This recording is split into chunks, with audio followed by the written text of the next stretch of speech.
BJP NDA ప్రభుత్వం కార్మిక హక్కుల మీద దాడి చేస్తోంది, లేబర్ కోడ్లను తెచ్చింది.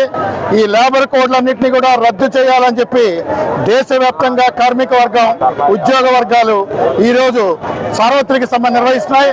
ఈ సమ్మెకి మద్దతుగా రైతు సంఘాలు, వ్యవసాయ కార్మిక సంఘాలు, సంయుక్త కిసాన్ మోర్చా మద్దతు తెలుపుతోంది. కేంద్రంలోని మోడీ ప్రభుత్వం లేబర్ కోడ్లను వెంటనే రద్దు చేయాలి, కనీస వేతనాలు 26,000కు పెంచాలి, అమలు చేయించాలి, సమాన పనికి సమాన వేతనం ఇవ్వాలి. భవన నిర్మాణ కార్మికులు, హమాలీ కార్మికులు, ఆటో కార్మికులు లాంటి అసంఘటిత కార్మికులందరికీ కూడా భద్రతా చట్టాన్ని తీసుకురావాలి, దాన్ని అమలు చేయాలి.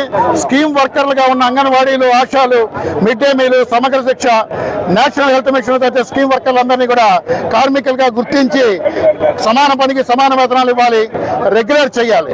విశాఖ స్టీల్ ప్లాంట్ తో సహా ఏ ప్రభుత్వ రంగ సంస్థని ప్రైవేటీకరించరాదు అని చెప్పి డిమాండ్ చేస్తూ ఉన్నాం. అలాగే కనీస పెన్షన్ 9,000 రూపాయలు చేయాలి, సిపిఎస్ రద్దు చేసి ఓల్డ్ పెన్షన్ స్కీమ్ ని పునరుద్ధరించాలి. ఇవాళ విద్యుత్ సంస్కరణలు తెచ్చారు, ఈ సంస్కరణల పేరిట రాష్ట్రంలో స్మార్ట్ మీటర్లు బిగిస్తున్నారు.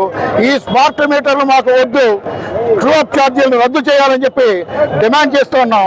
ఈ సమస్యల పరిష్కారం కోసం భవిష్యత్తులో మరింత పెద్ద ఎత్తున ఉద్యమిస్తాం. ఇప్పటికైనా కేంద్రంలో ఉన్న బీజేపీ ఎన్డీఏ ప్రభుత్వం ఈ విధానాల నుంచి వెనక్కి వెళ్ళాలి. రాష్ట్రంలో చంద్రబాబు నాయుడు అవలంబిస్తున్న మోడీ విధానాలను వెనక్కి తీసుకోవాలని చెప్పి డిమాండ్ చేస్తున్నాం.